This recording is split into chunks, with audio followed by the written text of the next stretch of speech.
আগে দুটো কমেন্ট পড়বো। আমার ভিডিওতে আমার ভিউয়ার্সরা কমেন্টগুলো করেছে।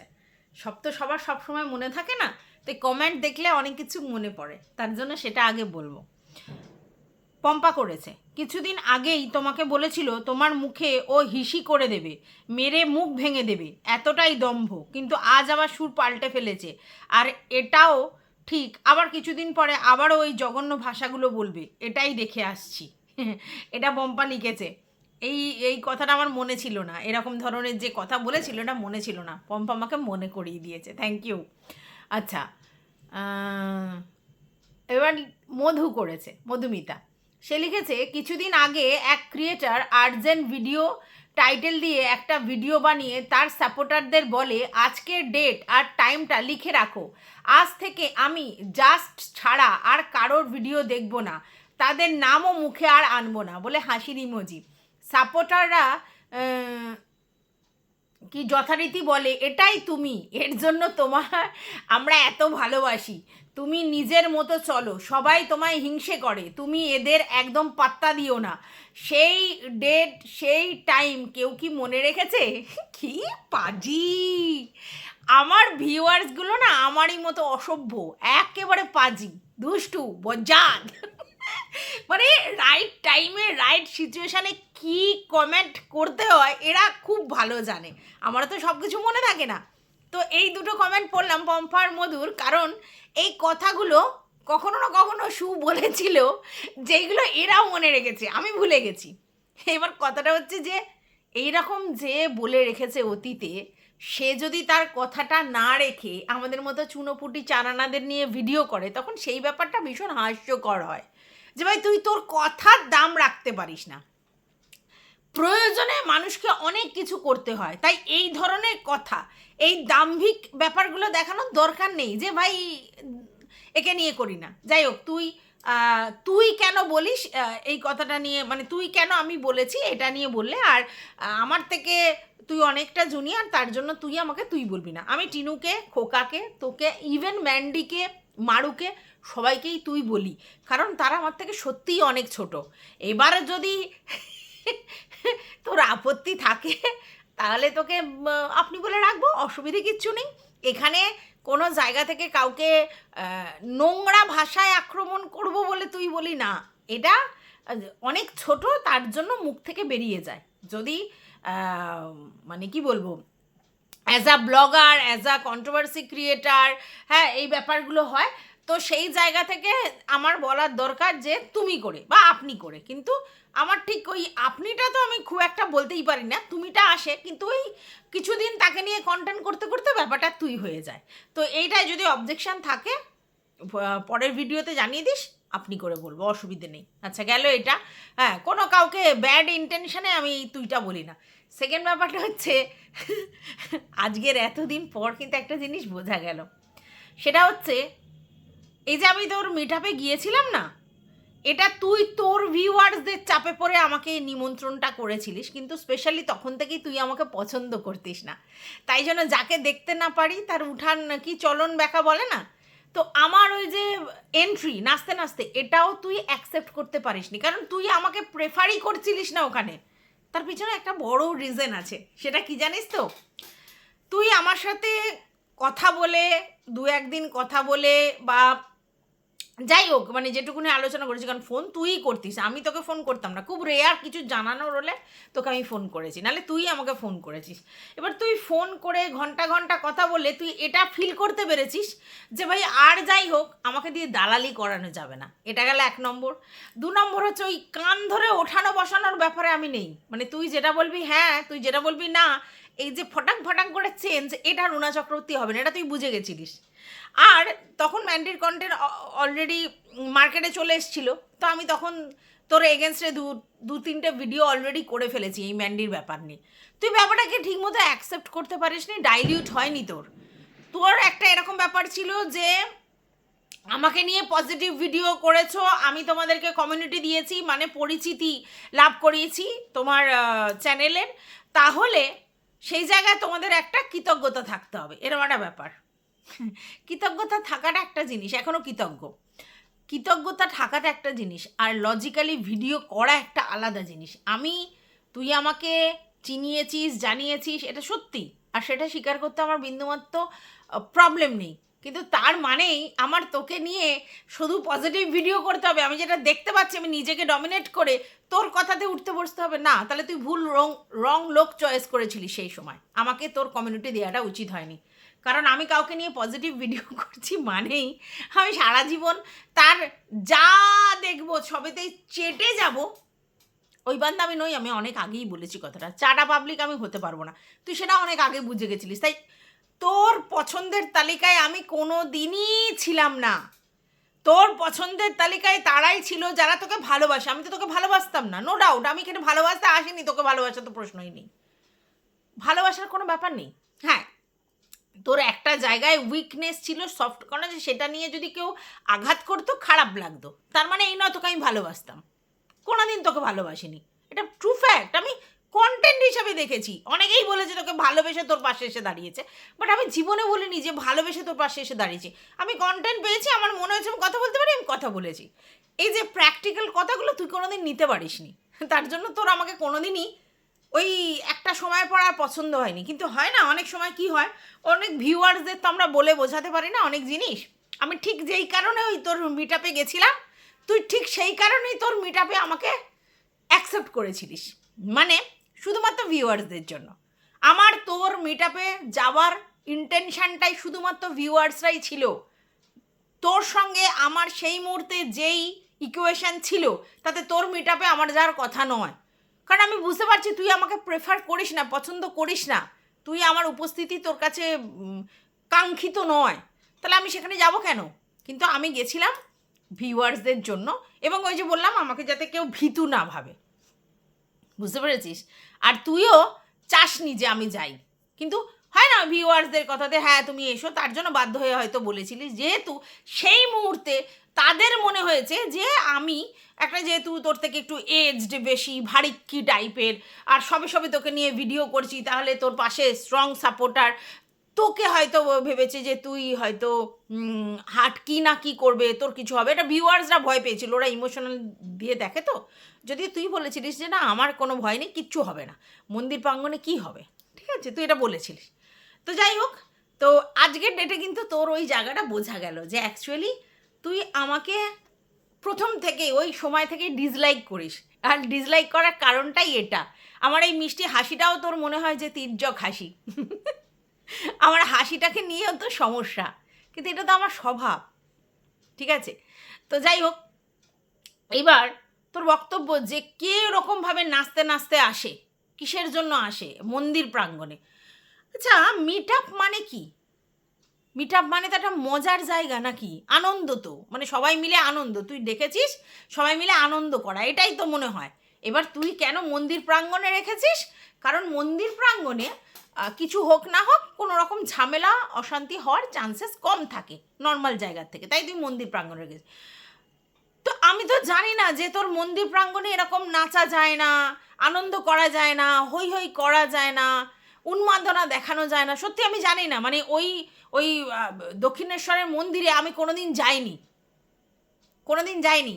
ওই প্রাঙ্গণে বসে কি করা যায় কি না করা যায় সেটা জানি না। ওই আমরা যেখানে বসেছিলাম ওটা নাকি উপাসনা হলের পাশে, তো ওখানে রিলসও বানানো যায় না এরমও বলছিল, জোরে জোরে কথা বলা যায় না এরম বলছিল। আমি তো এত রেস্ট্রিকশন জানি না, মানে কি করে জানবো, আমি তো যাইনি। তা তোররা তো ওখানে মোটামুটি কাছাকাছি দেখেছিস জেনেছিস, তাহলে তোদের মন্দির প্রাঙ্গণে এইভাবে মিট আপ রাখার কি দরকার ছিল তাহলে? কারণ মিট আপে তো আর যাই হোক মানুষের উন্মাদনা থাকবে, আমি একটু বেশি এরকম করি, মানে আমার উন্মাদনা একটু বেশি, আমি একটু বেশি লোকের মধ্যে থেকে একটু লাউড হই। তো সেই নেচারটাই আমি ওখানে দেখিয়েছিলাম, এরকম নয় যে তোর মিট আপ বলে স্পেশালি আমি ওরম করেছি আর অন্য সময় করি না। আমার বাড়িতে যে অনুষ্ঠান হয়েছে, আমার বাড়িতে পিকনিক হয়েছে, আমার বাড়িতে পাড়ার সরস্বতী পুজো হয়েছে, আমার ভাইয়ের বউয়ের জন্মদিন হয়েছে, আমরা সবাই মিলে গেট টুগেদার করেছি, সবেতে আমার উন্মাদনা চরম, আমি ওভার এক্সাইটেড, মানে এই নাচ গান হই হুল্লোড় এইসবে, ঠিক আছে, সেটাই করেছিলাম। যাই হোক, তোর যদি খারাপ লাগতো জানতো, বিশ্বাস কর আমি নাচা তো দূরের কথা, ওখানে সত্যি প্রেজেন্ট হতাম না। কারণ তুই যে এতটা অকওয়ার্ড ফিল করছিলিস আমার জন্য, বা আমার জন্য তোর এতটা শান্তি বিঘ্নত হয়েছে এটা আমার সত্যিই জানা ছিল না। Sorry for that. আমার এটার জন্য খারাপ লাগছে যে আমার জন্য তোর তখন কতটা অকওয়ার্ড পজিশন হয়েছিল, কারণ তুই তো ব্যাপারটা সহ্য করতে পারছিলিস না। তোর লাস্টের দিকে যখন রেস্টুরেন্টে খাওয়ার ব্যাপারটা হচ্ছে না, তখন আমি ফিল করতে পেরেছি যে তোর একটা বিশাল আমার উপর রাগ, কিন্তু আমার তখনও ছিল না। রাগের মতো কিছু করিনি, কিন্তু তোদের রাগ হচ্ছে। কারণ কি, আমি আমার নেচারটাই প্রস্ফুটিত করেছি। আমি তো নিজেকে দাবিয়ে রাখতে পারবো না, যে জায়গায় যাই আমি আমার নিজের স্বতঃস্ফূর্ততা কী করে দাবিয়ে রাখবো? আমি এরকম নেচারের, এটা কাউকে আমি বোঝাতে পারি না। যাই হোক, এইবার তোর বক্তব্য হচ্ছে কে ভাই এরমভাবে নাচে।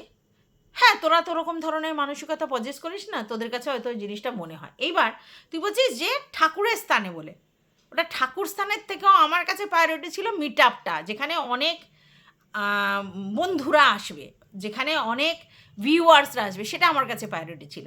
যাই হোক, ছাড়।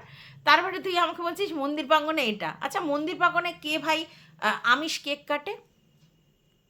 তুই এটা বলিস না আজকের ডেটে তুই জানতিস না ওটা আমিষ কেক, কারণ যে নিয়ে এসেছিল সে কিন্তু পরিষ্কার বলেছিল যে এটা আমিষ কি নিরামিষ। তবে হ্যাঁ, আমি কিন্তু যখন ওখানে কেক কাটাকাটি হচ্ছে, আমি কিন্তু এত কিছু জানতাম না, কারণ আমি অনেকটা দূরে ছিলাম তো কেক কাটাতে। ওই যে বললাম, আমি কিন্তু বুঝতে পারছিলাম যে ও সূক্ষ্মভাবে আমাকে অ্যাভয়েড করছে, আর কারণটা হচ্ছে ও রাগ হচ্ছে। ও যেইভাবে আমি ঢুকেছি ওটাতে ওর অবজেকশান ছিল, ঠিক আছে, বারণ করতে পারিনি আমি যেহেতু ওর থেকে বড়। তারপরে আমি ওইদিকে সবার সঙ্গে কথা বলেছি, সেটারও অবজেকশান ছিল। ও বলছে আরও 30 জনের অবজেকশান ছিল। যাই হোক, সেটা তো আমি তখন দেখিনি, ও চুপ করিয়ে রেখেছে বলছে যাতে সিন ক্রিয়েট না হয়। না মানে আমাকে অন্য ভিউয়ার্সরা বা অন্য ক্রিয়েটাররা কি বলতে পারতো যে তুমি কেন ওদিকে গেলে, এরম বলতে পারে? হুম, তুই তো বাধ্যবাধকতা কিছু দিয়ে রাখিস নি যে আমার এদিকে আসলে ওখানে ওখানে যাওয়া যাবে না, এরকম তো বাধ্যবাধকতা কিছু দিয়ে রাখিস নি। এরকম যদি সত্যিই বলে রাখতিস আমি যেতাম না, কারণ আমি নিজের নেচার চেঞ্জ করে কোথাও যেতে পারতাম না। তো যাই হোক, এবার দেখি বলছিস যে সবাইকে তুই চুপ করে রেখেছিস, ওটা আমার জীবনের ব্ল্যাক ডে বলছিস। একদম না, ওটা আমার জীবনের সব থেকে পজিটিভ ডে। কেন জানিস তো? কারণ ওখানে আমি আমার নেচার ওয়াইজই কাজ করেছি, ওটাই আমার নেচার, আমি সবার সঙ্গে এইভাবেই মিশি। তোরা সেটাকে কিভাবে নিবি, তোদের মেন্টালিটি কী, সেটা তো আমার জানার দরকার নেই। বাট আমি মনে করি আমার জীবনে ওইটা সব থেকে একটা পজিটিভ ডে, যেদিন আমি আমার অরিজিনালিটি মানুষের সামনে নিয়ে আসতে পেরেছি। তার আগে আমি অ্যাজ আ কন্ট্রোভার্সি ক্রিয়েটার এখানে এসেছিলাম, অনেকেই আমাকে অনেক কিছু বুঝতে পারেনি, কিন্তু আমি সেদিনকে আমার অরিজিনাল আমি যা তাই বোঝানোর চেষ্টা করেছি। তো আমার কাছে ওটা পজিটিভ ডে। তো হতে পারে তোদের কাছে ব্ল্যাক ডে হ্যান ত্যান, আমার কাছে আমার ব্ল্যাক ডে নয়, তোদের কাছে অনেক কিছু মনে হতে পারে। তো যাই হোক, এখন ব্যাপারটা হচ্ছে জানিস তো, আমি অনেক কিছু আগে থাকতে প্রেডিকশন করতে পারি। আমি জানতাম তোর সঙ্গে তোর হার্টের মানে হাট দাদার আর কি আবার কথোপকথন হবে, আবার মিল হবে, আবার তোরা এক হবি, কারণ তার আগেও তুই এরম একটা কাণ্ড ঘটিয়েছিলিস যে ওকে নিয়ে আর ভিডিও করার দরকার না, আমার কথা হয়ে গেছে। আমি জানতাম। তাহলে তোর জন্য আমি আর 5টা লোকের সঙ্গে সম্পর্ক খারাপ করব কেন? কিসের জন্যে? আমার সঙ্গে তাদের কন্ট্রোভার্সি জোনে কথা কাটাকাটি, কিন্তু কেউ আমার শত্রু নয়, আমি অ্যাজ অন ডেট তাই মনে করি, ঠিক আছে? আর সেটাই করেছি, সবার সঙ্গে সম্পর্ক রেখেছি, সবার সঙ্গে কথা বলেছি, ওইটুকুনি। বাইরে আর কারোর সঙ্গে ভিতরে ভিতরে কোনো ব্যাপার না, আমার কোনো ভিতরে ভিতরে ব্যাপার নেই। আচ্ছা, এবার তোর বক্তব্য দুটো জায়গায়। একটা তুই যেটা বললি যে আমি টিনুর সম্বন্ধে তোকে টিনুর চরিত্র নিয়ে বলেছি, তুই বলছিস আমি প্রমাণ দেবো না, আমার কাছে কল রেকর্ড আছে কিন্তু প্রমাণ দেবো না। আমি তোকে রিকোয়েস্ট করছি তুই কল রেকর্ডটা দে। কারণ কারণ কারণ এটাই যে তোর কাছে যেরকম কল রেকর্ডগুলো আছে আমার কাছেও তো আছে। আমি বহুবার চালিয়ে চালিয়ে শুনেছি যে আমি কি লুজ স্টক করেছি, যেটুকুনি যে কটা ছিল আর কি, খুব কম কথা হয়েছে। তুই কিন্তু পুরো ভয়েসটা দিবি, তুই কি বলেছিস, তার পরিপ্রেক্ষিতে আমি কি বলেছি, ওর ক্যারেক্টার নিয়ে কি বলেছি, তুই আমাকে কতটা কি ইনফরমেশান দিয়েছিস, সবটা বলবি। বুকের পাটা যদি থাকে পুরোটা বলবি, একদমই টুক করে ছুড়ে দিয়ে আমি তো তোমার কল রেকর্ড দেবো না। কেন দিবি না? তুই তো কল রেকর্ড দিস, এমন তো নয় তুই কল রেকর্ড দিস না। আর আমার কল রেকর্ড দিলে আমি তোকে নিয়ে ওটা নিয়ে কিছু করবো না, এটা আমি ভিডিওতেই বলে দিলাম, কারণ আমার ওইসব আসে না, ওইসব আমি করতে আসিনি এখানে। তো কল রেকর্ড তো তুই দিস। আজ তুই নিজেকে প্রমাণ করার ব্যাপার আছে, আমাকে ভুল প্রমাণ করার ব্যাপার আছে। তুই বলছিস যে আমি টিনার চরিত্র সম্বন্ধে তোকে বাজে কথা বলেছি, সেটা কোন পরিপ্রেক্ষিতে কি বলেছি সেটা তো পুরোটা শোনাতে হবে, নাহলে কি করে বুঝি? দর্শকদের সামনে টুক করে ছুড়ে দিলি যে শুধু ইমেজ খারাপ করার জন্য। প্রথম কথা হচ্ছে, দেখ, টিনাকে নিয়ে ভিতরে পিএনপিসি করে আমার কোনো লাভ হবে না, সামনে পিএনপিসি করলে আমার লাভ হবে। তা তোর কাছে বলে কি লাভ? কিছু লাভ হবে? তুই কিছু বলেছিস, তার পরিপ্রেক্ষিতে হয়তো আমি দু একটা কথা বলেছি, কিন্তু তার মানে তার চরিত্র অ্যানালিসিস করেছি বা তার চরিত্রের দাগ দিয়েছি বা বাজে কথা বলেছি এরকম নয়। তুই কোনো একটা কথা বলেছিস, তার পরিপ্রেক্ষিতে কিছু বলেছিস, সেটা শোনা, শোনা, লুকিয়ে রাখিস না, শোনা, পুরোটা শোনাবি। কিন্তু ওইটুকুনি 1 মিনিট কেটে আগে পিছিয়ে শোনাবি না, তোর কথাটা শোনাবি। তুই কি কথা বলেছিস, তার পরিপ্রেক্ষিতে আমি কি কথা বলেছি, পুরোটা শোনাবি। যদি ধক থাকে, যদি দম থাকে, শোনাবি, তাহলে তারপরে অ্যালিগেশন দিবি, ঠিক আছে? আর রইল বাকি, টিনার সঙ্গে স্কোপ ছিল আমার, জানিস, অনেক কথা বলার স্কোপ ছিল, বাট আমি করিনি। আর তুই যে টিনা আমাকে ফোন করাটাও ভালোভাবে নিসনি, সেটা মোটামুটি আমি বুঝেছিলাম। যাই হোক, এবার তোর বক্তব্য ফোকলুর সঙ্গে যখন আমি কথা বলেছি, সেই কথাতে 2 ঘন্টা যখন কথা বলেছি, তখন আমি কি করে বিচার করি, চালুনি হয়ে কি করে বিচার করি? শোন, প্রথম কথা হচ্ছে, তুই তো বললি যে তুই আমাদের ভিডিও দেখতিস না, তুই যখন কাউকে নিয়ে কন্টেন্ট করবি না তখন তার ভিডিও দেখবি না। তাহলে যদি যদি ফোকলুর ব্যাপারটা নিয়ে যদি আমি ভিডিও করে থাকি, তুই ভিডিওগুলো দেখতিস কেন? তুই তো আমাকে নিয়ে কন্টেন্ট করতিস না, কি হাস্যকর! তুই তো এই তো বললি যে আমাকে নিয়ে কন্টেন্ট করছিস, এখন ভিডিও দেখছিস, তখন তো তুই আমাকে নিয়ে কন্টেন্ট করবি না, তাহলে আমার ভিডিও দেখার ব্যাপার নেই, তাহলে তুই আমার ভিডিওটা কী জন্য দেখেছিস? কি হাস্যকর কথা না? মানে আমি অবাক হয়ে যাই যে তুই কী বলছিস আলটিমেটলি, যে আমি তো ওর ভিডিও দেখতাম না, তাহলে অথচ বলছিস আমি দেখছি আর হাসছি, মানে এই ফোকলুর কথা বলাটা, আমি দেখছি আর হাসছি। তা তুই কী করে দেখছিস? তুই তো কন্টেন্টই করবি না, তাহলে তুই আমার ভিডিও দেখছিলিস কেন? যাই হোক, এইবার বলি ফোকলুর কথা। এখনও বলছি, তখনও বলেছি, ফোকলু আমাকে ফোন করেছিল, 2 ঘন্টা কন্টিনিউ কথা বলেছিল, তারপরে আবার তোমাদেরকে আমি চ্যাটে দেখিয়েছিলাম, আবার ও কল করেছিল, আমি ওর কল ধরিনি। আর ফোকলুর যে ইন্টেনশনটা ছিল, সেখানে ফোকলুর বক্তব্য এটাই ছিল, তখন যেহেতু আমি টিনাকে নিয়ে অলরেডি নেগেটিভ ভিডিও শুরু করেছি, ও ভাবলো ও আমার কাছে কিছু কন্টেন্ট দিলে আমি সেটা নিয়ে কাজ করব, মানে কিছু ভয়েস ক্লিপ, ভিডিও ক্লিপ এইসব দিলে আমি সেটা নিয়ে কাজ করব, এবং টিনুকে নিয়ে বাজে কথা বলে ওকে হাইলাইটস করব, যেটা অন্য অনেক কন্ট্রোভার্সি ক্রিয়েটাররা করে, ঠিক আছে? তো সেই জন্য ফোকলু আমাকে চাড়া দিচ্ছিল, চাড়া, ঠিক আছে? কাউকে বুঝতে হলে তার কথাটা তো শুনতে হবে, তার কথাটা শুনতে হবে। আজ পর্যন্ত আমি ফোকলুকে কোনোদিন ফোন করিনি, এটা ফোকলু বলতেও পারবে না। ফোকলু একথাই বলেছে যে আমার কাছে 2টো ক্রিয়েটারের নাম করেছে, তার মধ্যে তুই একজন ছিলিস, আরও একজন, 2জন রীতিমতো ফোন করে কন্টেন্ট চায়, আমার থেকে কন্টেন্ট নেয়, এই কথাটা আমাকেও বলেছিল। এবং ওই ফোনের মধ্যেই ও বলেছিল, এই আমি বললাম সরি, এই নাম্বারগুলো কোত্থেকে পেলে তুমি? তখন আমাকে বলল যে টিনুর ফোনে নাম্বারগুলো ছিল, সেখান থেকে আমি তখনই আমার ফোনে ওই মানে ক্লোনিং বা কিছু একটা মানে মোটামুটি ওটার থেকেই ও পেয়েছে, আলাদা করে ওকে ফোন নাম্বার দিয়েছে এরম নয়। তখন তো টিনুর ফোন ওই হ্যান্ডেল করতো, এ কথাও বলেছে, ফোন ওই হ্যান্ডেল করতো। এবং এই যে আপনাদের কমিউনিটি পোস্ট দেখেছেন, এটা টিনু দেয়নি, টিনু কারোর ভিডিও দেখতো না, আমি ভিডিও দেখে আমি দিয়েছি, বুঝতে পেরেছেন? এই কথাটা ফোকলু সেদিন আমাকে বলেছিল, যেদিনকে 2 ঘন্টার কথা বলেছে, সেখানে আমাকে এই কথাটা বলেছিল যে টিনু মানে এইসব ব্যাপারে মাথাই ঘামায় না। এ কথাও বলেছে, এই যে রান্না ফান্নার ভিডিও দেখেন, সেই সব ভিডিওগুলো টিনু বানায় না, আমি রান্না করি, টিনু শুধু ভিডিও করে, আমি সমস্ত কিছু করি, মাল গস্ত আমি করি, মাল প্যাকেজিং আমি করি, মাল দিয়ে যাই আমি। ইভেন এটাও বলেছিল যে ওই যে গাড়ি করে বাইকে করে গেছিল, যেটা বলেছিল যে বকদাদার সঙ্গে গেছিল, সেটাও আমি ছিলাম, এরকমভাবে বলেছে। একটা 2 ঘন্টা ধরে, নালে কি বলেছে, সমানে ও সব কিছু কনফেস করেছে, এটা ওটা সেটা। আমি ওর কাছে কন্টেন্ট চাওয়ার জন্য জীবনেও ফোন করিনি, কারণ আমি জানতাম যে ও ও এখন আমাকে যে ফোন করেছে, ও আমাকে ইউটিলাইজ করবার জন্য ফোন করেছে, ইমোশনালি আন্টি আন্টি বলে যে দেখো আমি কতটা ডিপ্রাইভ হয়েছি, ওর চ্যানেলের জন্য আমি সমস্তটা করেছি, অথচ আমাকে ছেড়ে এখন ও অন্য কিছু করছে। এইটা প্রমাণ করার জন্য 2 ঘন্টা ধরে অনর্গল বকেছে। আর যখন কারোর কাছ থেকে কিছু জানতে হয় তখন চুপ থাকতে হয়। 2 ঘন্টা কেন, যদি কোনো 6 ঘন্টা গল্প করতো, মানে 6 ঘন্টা বলতো, তাহলেও আমি কিন্তু চুপচাপ 6 ঘন্টাই শুনতাম, কারণ ওর ব্যাপারটা জানবার ব্যাপার ছিল। জেনে নিয়েছি, কিউরিসিটি শেষ, আর কথা বলার কোনো প্রয়োজন নেই।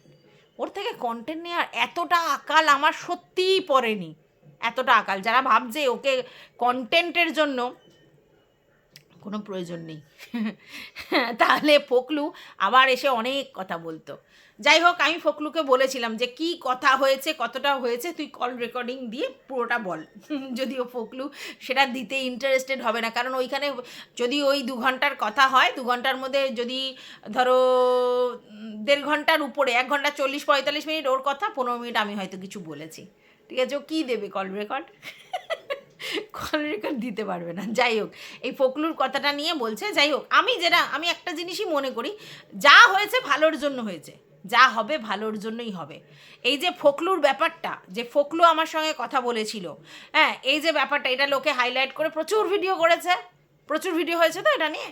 আর আমি যে ওই মিট আপে গেছিলাম, মিট আপে গিয়ে যে তোমার মানে ইধার চালা উধার চালা এটা করেছি, এটা নিয়েও কন্টেন্ট হয়েছে।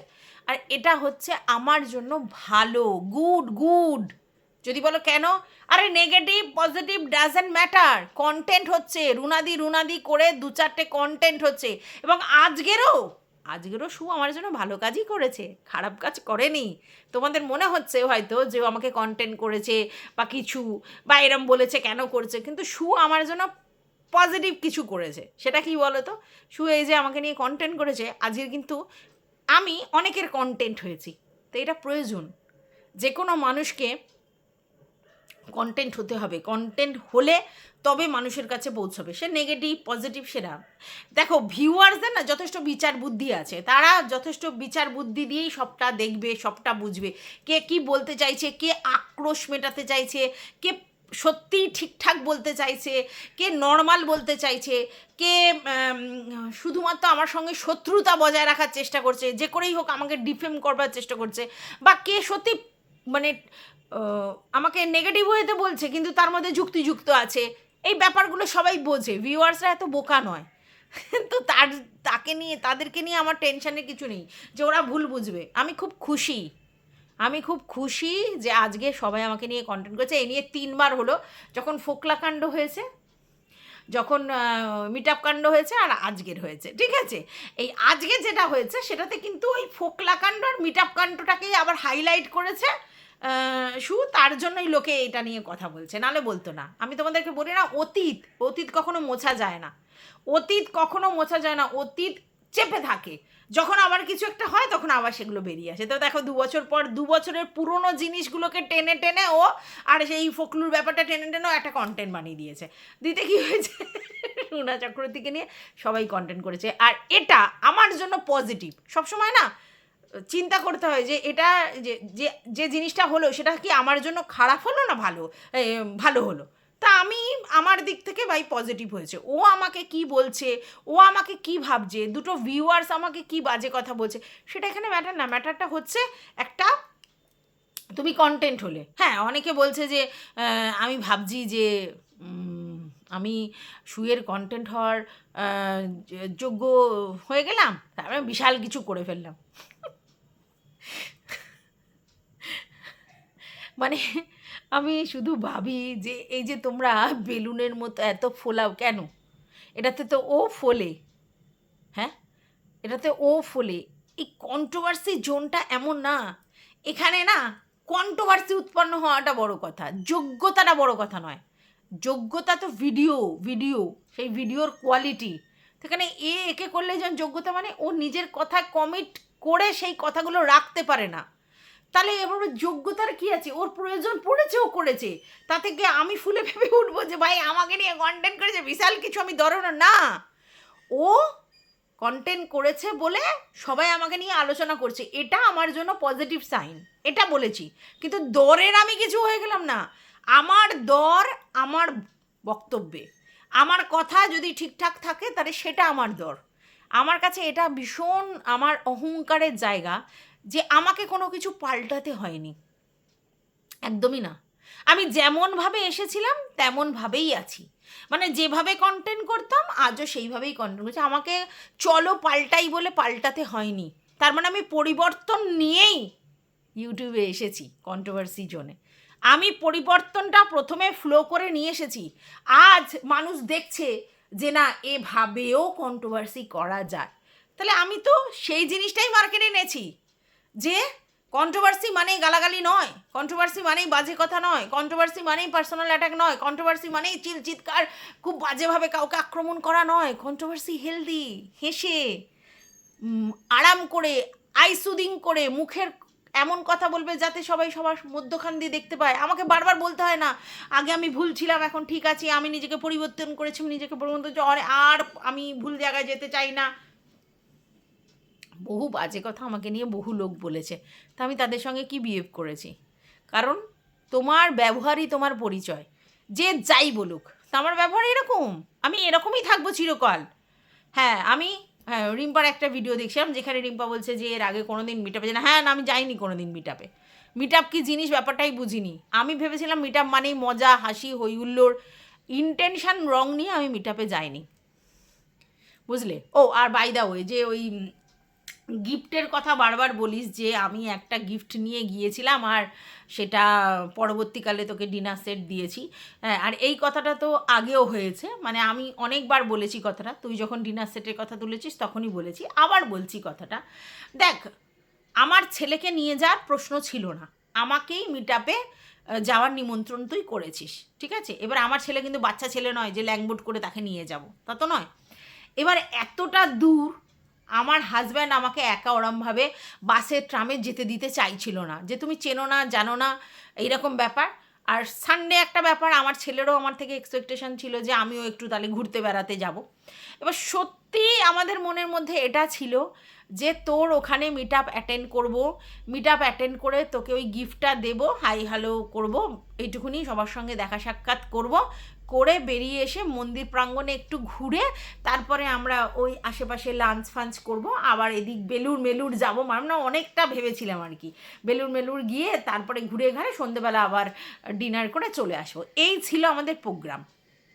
কিন্তু ওখানে গিয়ে দেখলাম যে ব্যাপারটা অন্য রকম। সেখানে তুই টিফিনের একটা ব্যবস্থা করেছিস, আমি দেরি করে গেছি সেটা আলাদা কথা, তারপরে আবার লাঞ্চের একটা ব্যবস্থা করেছিস।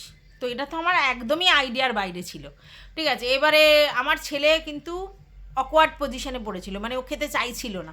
তাই বললাম না, এরম বলেছে যখন খেয়ে যাই। তো এবার যখন খেয়েছি, দুজনের খাবার খেয়েছি, তো সেখানে আমার ছেলে তো নিমন্ত্রিত নয়, তাহলে একটা গিফট আমি নিয়ে গেছি আমার নিজের পারপাসে, অথচ দুজন আমরা পেট ভর্তি ভাত মাংস খেয়ে এসেছি। তো সেখান থেকে আমার মনে হয়েছে যে না, আর একটা গিফট দেওয়া উচিত। এবার তুই যদি মনে করিস যে এই ডিনার সেট দিয়ে তোকে আমি তেলাচ্ছিলাম, সেটা তোর ধারণা। তোকে তেলানোর কিছু নেই, কারণ আমি জানতাম তোর তোর ঠিক আমাকে স্যুট হচ্ছে না, মানে তোর নেচার আর আমার নেচার তো ভিন্ন। আর তোকে নিয়ে আমি পজিটিভ ভিডিও করেছি, হাই হ্যালো করেছিস, নিজেই আমার থেকে ফোন নাম্বার নিয়ে আমার সঙ্গে যোগাযোগ করেছিস, 2-4টে কথা বলেছিস, ঠিক আছে, অনেক কথাই বলেছিস। আমার তো কল রেকর্ড ফাঁস করার কোনো ইন্টেনশান নেই, তাই আমি কোনো দিনই দেবো না। তোরটা কেন, কারোরটাই ফাঁস করার ইন্টেনশান নেই। তো এবারে আমি তোকে অনেক কিছু মানে কি বলবো বলতে পারতাম, বা অন্য কিছু করতে পারতাম, কিন্তু আমি জানি যে তুই হচ্ছে অ্যাকচুয়ালি আমাকে যে পছন্দ করতিস না, সেই সময় তোর ব্যাপারটা হয়ে গেছে, ঠিক আছে। আর তার জন্যই তুই কিন্তু এগুলো করেছিস। তুই আমাকে ওই বলিস ওই অতিরিক্ত জ্ঞানী, জ্ঞানদা, হেসে করে, হ্যান করে, কারণ তোর আমার যে পার্সোনালিটি আর তোর যে পার্সোনালিটি ডিফারেন্স। হ্যাঁ, তোর পছন্দের তালিকায় আমি কোনো দিন নই। আর তুই জানিস যে ভবি ভনবান নয়, একে দিয়ে করানো যাবে না, বুঝেছিস, মানে চাটা পাবলিক যেটা করানো যাবে না, এর জন্যই তোর সমস্যা। যাই হোক, এটুকুই বলা ছিল। আর একটা ভুল ধারণা তোর মনের মধ্যে আছে যে আমি তোকে হিংসে করি প্রফেশনালি, এই ভুল ধারণাটা মাথা থেকে বের করে নে একদম। কারণ তুই যেভাবে এই জায়গায় পৌঁছেছিস, যেরকমভাবে ভিডিও করে বা যেইভাবে তোর আছায় পাছায় হুড়কো গুজ্জে, বিশ্বাস কর আমি কন্টেন্ট করব না তাও ভালো, কিন্তু এত রিস্কে আমি যেতে চাই না। আমি সব সময় এমনভাবেই কাজ করতে চাই যাতে এই রিস্কগুলো আমাকে না নিতে হয়। রিস্ক নিলে বেশি টাকা ইনকাম হয়, কিন্তু সেই টাকাতে আছলা মাছ হয়ে বেরিয়ে যায়, লাভটা কি? অল্প খাবো, সলিড খাবো, বুঝলি?